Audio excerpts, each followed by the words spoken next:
This winter, I wanted to give myself a project, something to keep me moving and fight off the winter blues. So, I decided to document the entire Portuguese Camino from Lisbon, biking it in sections whenever I can. I take the train back to where I left off, then ride the next leg of the journey. My goal? To learn how to tell a meaningful story and to help future pilgrims who may want to do it in the future. Whether you're planning your own trip or just dreaming about it, this is episode 4, Alvaiázere to Coimbra.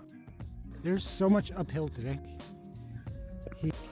Okay, so we woke up from our amazing sleep in the albergue. The man was so nice yesterday, I couldn't believe it. I know I heard about these albergues online, but I'm the type of person that just doesn't believe it.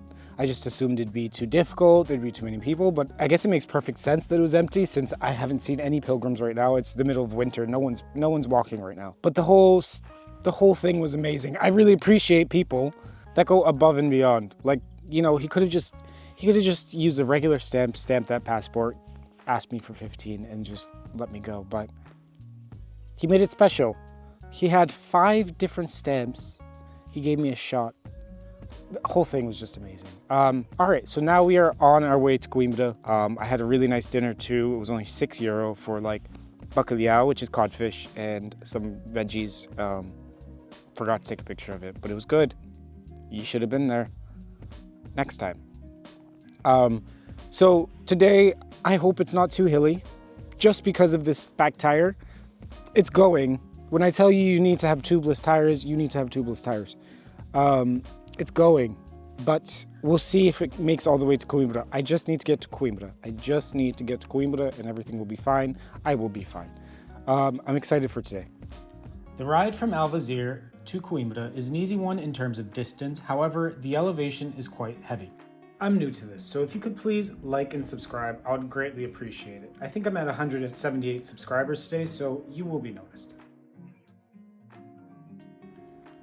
To give you an idea, I had planned on going from Tomar to Coimbra all in one day, but if you saw the last episode, the rain was relentless, so I stopped here instead. The stretch from Tomar to Coimbra, right away you can feel the landscape changing. The hills start rolling a little higher and the roads get rougher, and suddenly you know you're definitely in central Portugal now. The ride starts off with olive groves, vineyards, and quiet back roads. There are even stretches of old Roman roads along the way, some still holding up better than actual asphalt.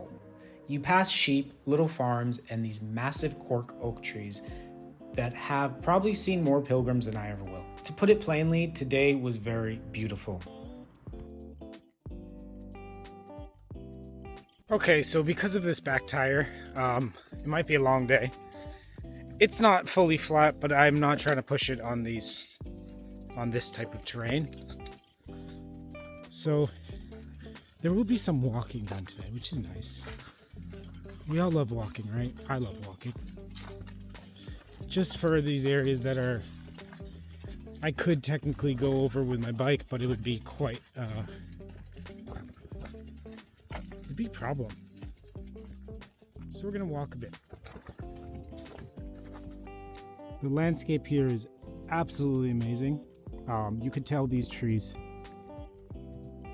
for sure have been here for quite some time, which is nice because you often see eucalyptus trees.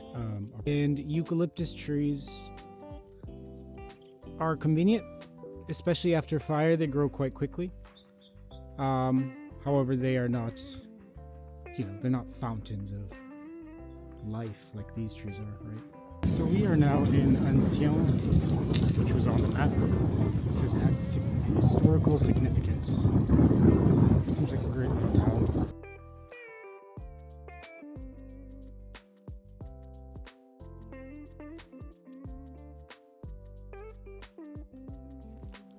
Rolling into Ansião, it really feels like one of those Camino towns that time just moves at a different pace. It's small, quiet, and has this old world charm you only find in these kind of places. And I guess that makes perfect sense. Ansião has been around for a long time. There's evidence of people living here since Roman times, and over the centuries, it's been stops for travelers on the Camino forever. Ansião isn't just a Camino town, it's also known for its food. One of the most famous things from this region is Choupal cheese, which comes from sheep that graze on wild herbs around here. If you're stopping in town, it's worth trying. I gotta be honest though, I only found this fact out after I left, but I bet it's good.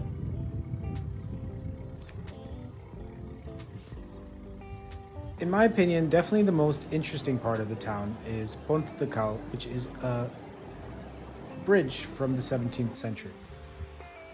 It has been part of the commuter route for centuries. Pilgrims, traders, and travelers have been crossing this bridge long before cars were even unlocked. Beneath the bridge, there's a peaceful little park right by the Nabão River. It's a perfect place to take a break, and it's easy to imagine past travelers doing the same thing hundreds of years ago. Near the bridge, you'll find 2 bathing tanks, one for men, one for women.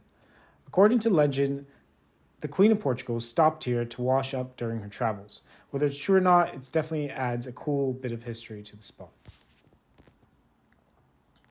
There was a loud scooter that went by, and there was this old lady that just looked at it pissed. You could tell their neighborhood nemesises. Leaving Ansião, the landscape starts to shift again. The roads wind through quiet villages and farmland. But soon enough, the climb starts kicking in. Nothing extreme, but just enough to remind you that Coimbra sits on a hill. But after a long stretch of pedaling, Coimbra finally comes into view. This city carries centuries of history, and as soon as you arrive, you can feel it. It was once the capital of Portugal, long before Lisbon took over in the 13th century. Even today, it remains one of the country's most important cities. After Lisbon and Porto, Coimbra is often considered the 3rd most significant city in Portugal, thanks to its rich history, cultural influence, and the presence of its world-famous university, which we will visit in a second. But first, other than Coimbra's impressive skyline, the first thing that really took my attention was Parque Verde do Mondego. Right along the river, this urban forest is full of rare trees, peaceful walking paths, and some of the best views of the city. It's a quiet escape from the steep hills of the historic center, and a perfect place to take a break before exploring further.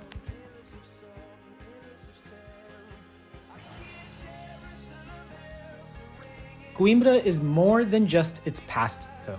Today, it's a vibrant university city full of students, music, and cultural events.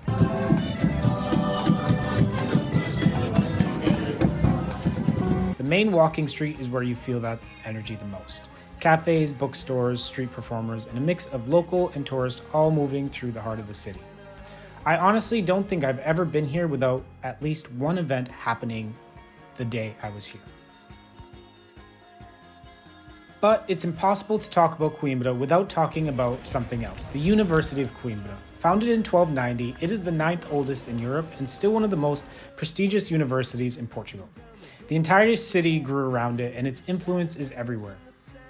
Walking through the university feels like stepping back in time. Narrow stone streets, huge courtyards, and students in traditional black robes that make the whole place look like a scene from another era. And then there's the Biblioteca Joanina, one of the most incredible libraries in the world. The inside is covered in gold and wood carvings, and fun fact, they actually use bats at night to protect the books from insects. I visited it once, but one thing that did kind of bother me, which made sense, was that you couldn't take any pictures. So, I have no pictures of the inside, but it is worth the visit. I really have a thing for cities anywhere in the world that have green space that is easily accessible, and Coimbra is one of the best examples I've seen.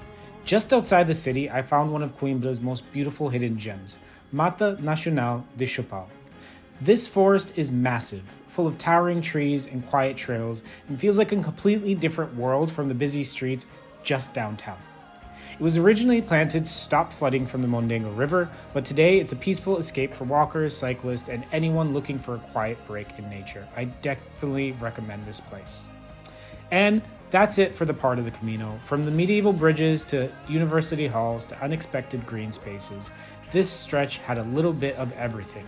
Next up, more roads, more stories, and I visit Aveiro where I do a coastal variant. If you're enjoying the journey so far, make sure to subscribe. There's a lot more Camino ahead. See you in the next one.